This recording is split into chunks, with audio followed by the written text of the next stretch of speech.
Welcome to Story Time. You've probably figured out by now, I love to read. I learned to read when I was probably about 5 years old, and I have been reading ever since. Do you know how to read? If you do, how old were you when you learned how to read? For today's story, I want to read you a book about a woman who learned how to read when she was over 100 years old. The name of the story is The Oldest Student, and it's the story of Mary Walker. And this is a true story. This really happened. As I read this story, I want to celebrate with you the gift of reading. I want to celebrate the remarkable woman, Mary Walker. And I want us to remember that we are never too old to learn.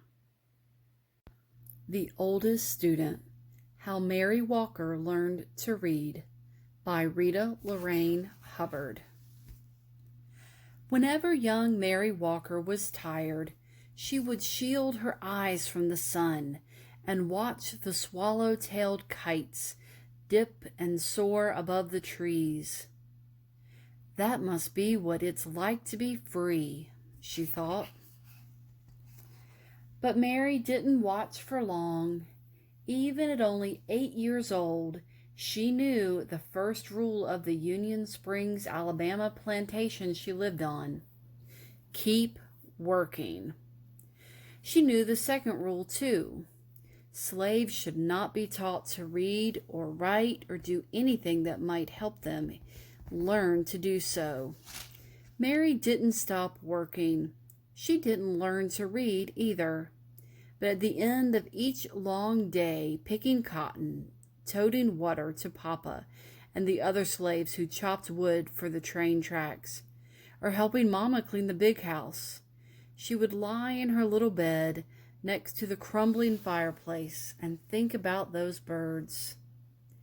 When I'm free, I'll go where I want and rest when I want. And I'll learn to read, too. When she was 15, it happened. Mary and her mother, brothers, and sister were free. The Emancipation Proclamation said so. What it didn't say was how a family with nothing except the tattered garments on their backs could find food, clothes, and a place to sleep. Mary's father had died, and the family was on its own.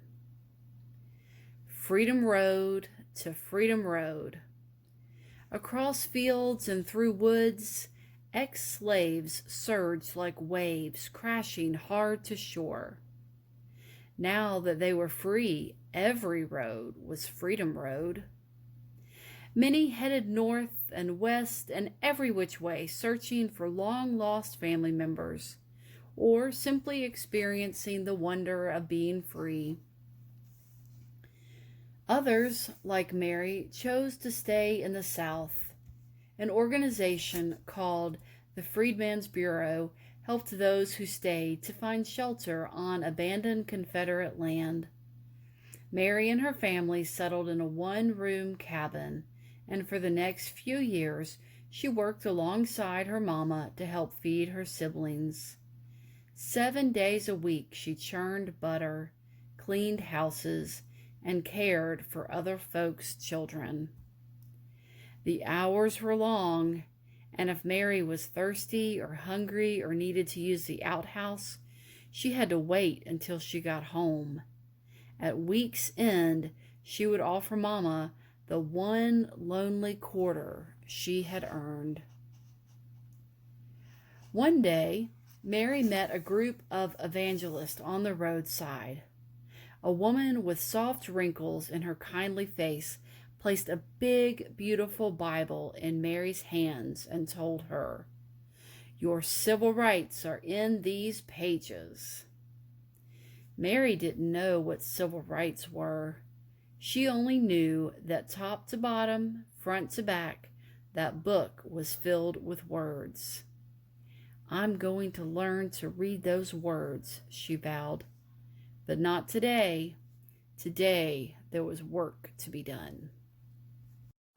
And tomorrow, too. When Mary got married, she and her husband worked as sharecroppers, renting someone else's house, using someone else's tools, and planting someone else's seeds to farm land they would never own. After they harvested the crops, almost all the money they earned went to pay for the housing, tool, and seed costs. Mary was 20 years old when her first son was born.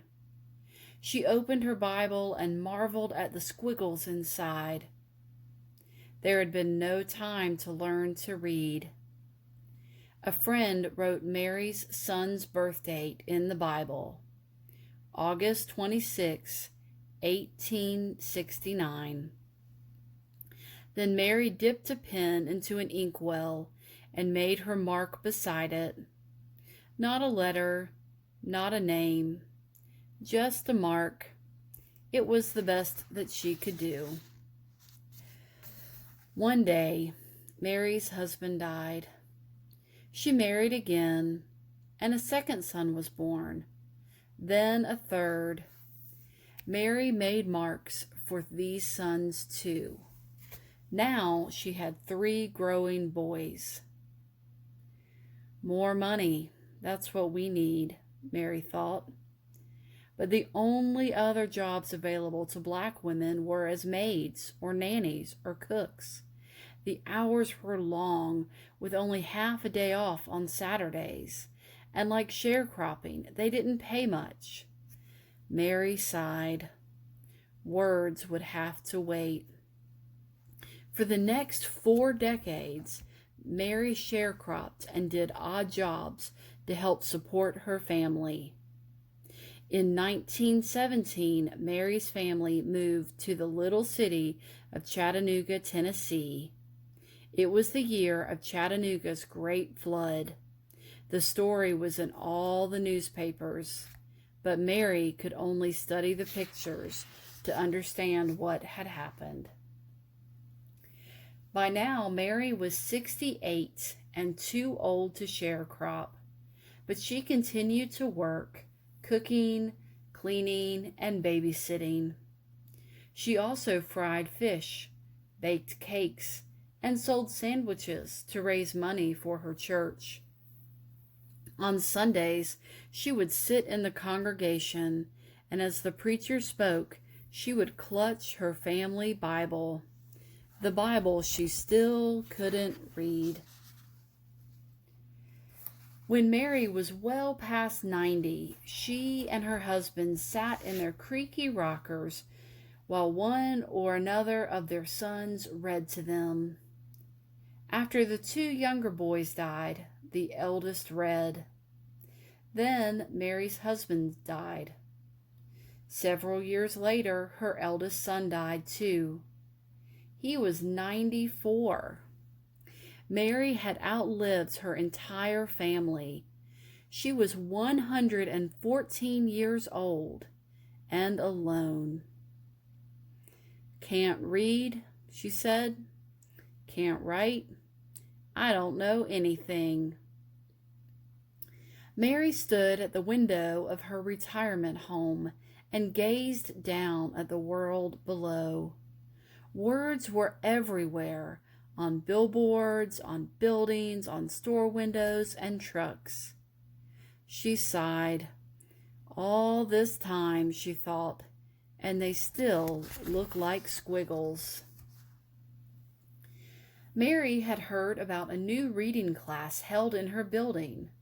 She pursed her lips. No more waiting, she decided. Time to learn.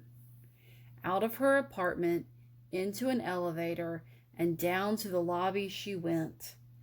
When the elevator doors sprang open, Mary saw people sitting under a sign with a picture of an open book. She could not read the words. A neighbor walked up to her. "That's a reading class, Miss Mary. Can I help you over?" Mary shook her head. Then she gripped her cane, lifted her chin, and walked straight toward that sign. For the next year and more, Mary put everything she had into learning to read. It wasn't easy. After all, she was the oldest student in the class, and probably in the entire country. Could someone her age learn to read? She didn't know, but by God, she was going to try. She studied the alphabet until her eyes watered. She memorized the sounds of each letter and practiced writing her name so many times that her fingers cramped. She learned to recognize sight words and then challenged herself to make short sentences with them.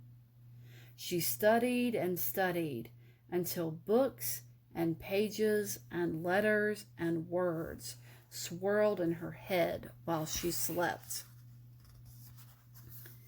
One day, Mary's hard work paid off. She could read. Word of her accomplishment traveled, and people everywhere celebrated with her. Chattanooga's mayor, newspaper journalists across the country, and a man from the U.S. Department of Education who said, "Miss Mary Walker, I pronounce you the nation's oldest student," all shared her joy. Mary felt complete. She still missed her sons, but whenever she was lonely, she read from her Bible or looked out her window and read the words in the street below. From then on, Chattanooga honored Mary's achievement with yearly birthday parties. In 1966, Lyndon B. Johnson sent well wishes on Mary's 118th birthday. And in 1969, President Richard Nixon did the same. Mary was now 121 years old. Mary received many gifts over the years: a radio, a sofa, her very first television, a new Bible, the key to the city, and perfume and champagne from the Canadian Mounties. She also received something that brought back those long days in the Alabama cotton fields: her first airplane ride. From the cockpit window, Mary gazed at the trees and rooftops below. "No different than a horse and buggy ride," she joked, but she knew it was. As the airplane dipped and soared like those swallow-tailed kites of long ago, Mary decided that flying was a lot like reading. They both made a body feel as free as a bird. Each year, before her birthday celebration came to an end, someone would whisper, "Let's listen to Miss Mary." The shuffling and movement would fade away until not a sound was heard. Then Mary would stand on her old legs, clear her old throat, and read from her Bible or her school book in a voice that was clear and strong. When she finished, she would gently close her book and say, "You're never too old to learn."